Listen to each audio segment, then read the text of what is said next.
Chief Secretary, Government of Uttar Pradesh to deliver the keynote address. Sir, welcome.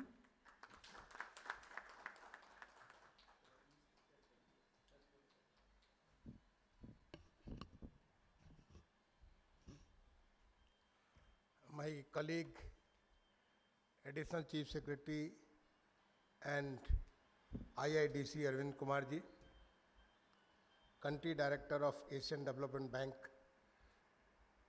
and an old friend, Mr. Tokyo,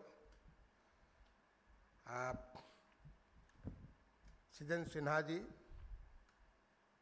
expert on transport from the Niti Aayog, other dignitaries in the dais, and those who are attending this half-day workshop on the comprehensive electric mobility plan for, it should be for Uttar Pradesh, but it's looking just for Lucknow. So comprehensive electric mobility plan for Lucknow or Uttar Pradesh. A very warm welcome to all of you on this important subject. This is a subject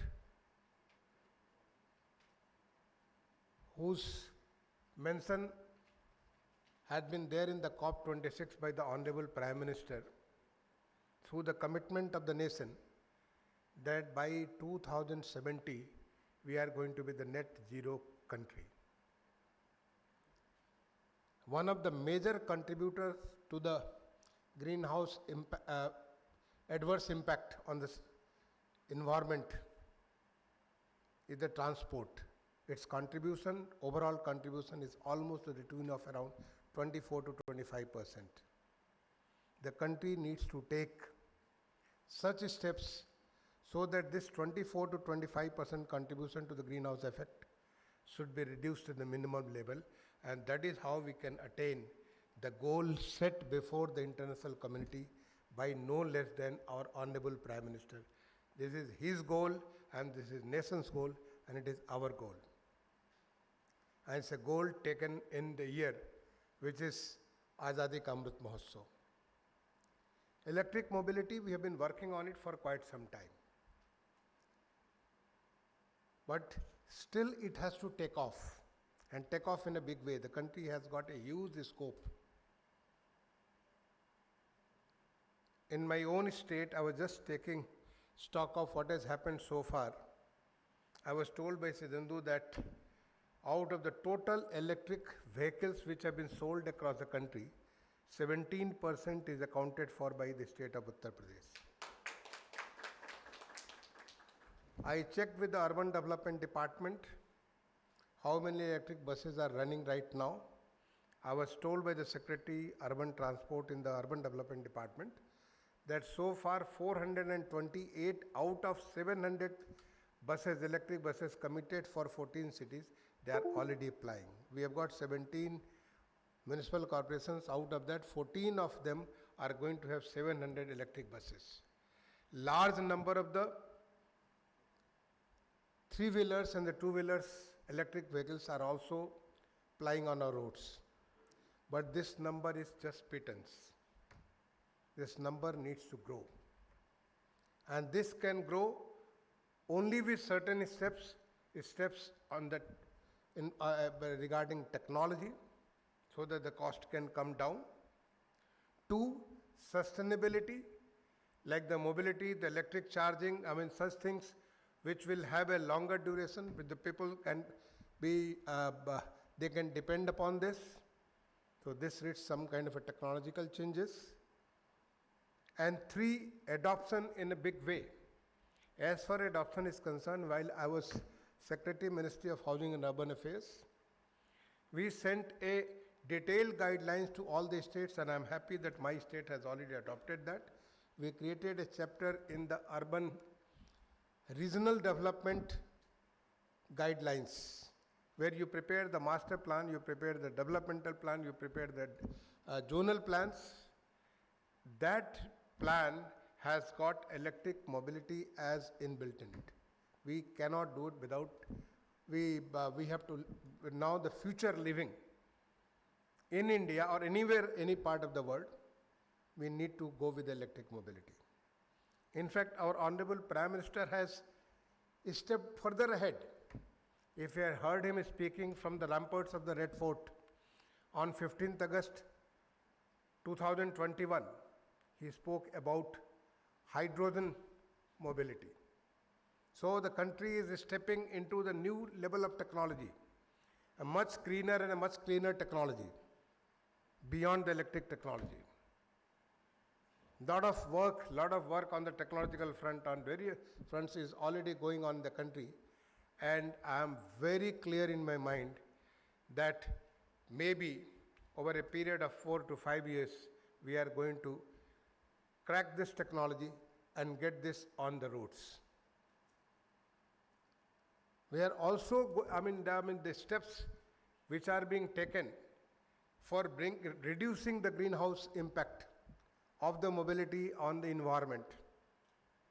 Various other measures have been taken, and I am happy. Something which I have been trying from the government of India.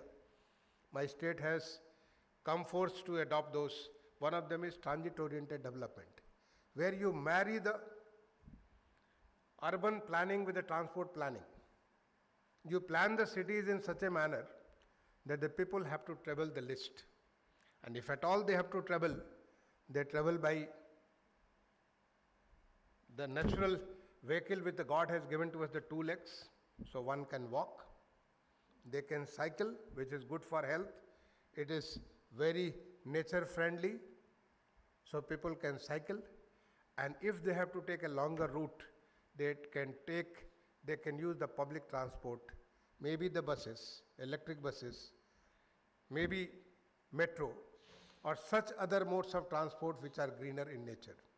I am very happy to share with you that my state has been one of the prime movers as far as the metro development has been concerned. So far, 5 cities in the state have got nearly 100 kilometers of the metro network already operational. And work is going on so that in the next 3 to 4 years, this network is going to increase to 200 kilometers plus. And out of that, the first ever regional rapid transport of the country is going to come in the state of Uttar Pradesh, and I'm very, very confident the 17 kilometer of that is going to be inaugurated in this year of December 2022. The train has already arrived. It is under training, it is under testing, and very soon this is going to be launched for a regular plying, testing and commissioning. So by December 2022, the first RRTS in the country is going to be started in the state of Uttar Pradesh. That is the milestone. The state is so much committed for the Honorable Prime Minister's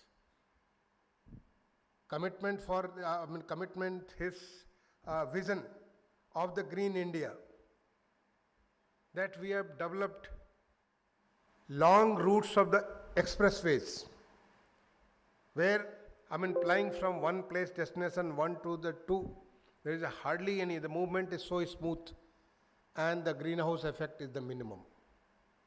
We have also been trying to connect the state various destinations through the air services. So far already 9 airports, out of them 3 are the international airports, are running in the state, connecting 77 destinations across the country or across the globe, different places, the international airports. Very recently, just 3-4 days back, a MOU was signed with the Airports Authority of India that another 5 more airports have been handed over for the operation and maintenance, and they are going to take, Airports Authority of India is going to take the license for these airports, and we will have a regular services on the regional connectivity system services of, which is called UDAN of the Ministry of Civil Aviation. So state under our Honorable Chief Minister is fully committed for this kind of a green movement. In fact, our Honorable Chief Minister, I have to leave immediately because the Honorable Chief Minister is going to place the report card of his first 100 days, what has been done, as an achievement, what has been done as laying a foundation for the further development. Very soon it is going to be in air, and the state is trying to do everything possible on all grounds. I mean, Arvind mentioned about industrial development. In fact, Ashok Leland in here, other industrialists are here. I invite you. We request you to come and invest in Uttar Pradesh. Uttar Pradesh is offering all kinds of facilities and the environment, whether availability of the large chunk of land, electricity, other infrastructure facilities, a very peaceful atmosphere in which there is no law and order problem, and also the policy support which will help you invest, gain, and make the state gain and achieve our Honorable Chief Minister's dream of the state marching on to achieve $1 trillion economy mark very soon in next 4 to 5 years. So the discussion here, the half-day discussion here where the Niti Aayog is here, Asian Development Bank is here, the experts are here to discuss on the green mobility, the possibilities, the opportunities, and the needs also. It's not only the opportunity, but it's also need of the hour. We need to take that path which is greener, cleaner, and climate resilient. It is better for us, for the humanity. For us, when we are moving on a developmental path in such a rapid manner, we need to take a greener path so that whatever we do, it is sustainable. So I wish you all the very best for this half-day workshop. I'm sure the deliberations will be useful for all of you who are here participating, who have come from the different parts of the country, and it is good for my state for taking the stride in this venture, which is so dear to our Honorable Prime Minister. I wish you all the very best. Thank you.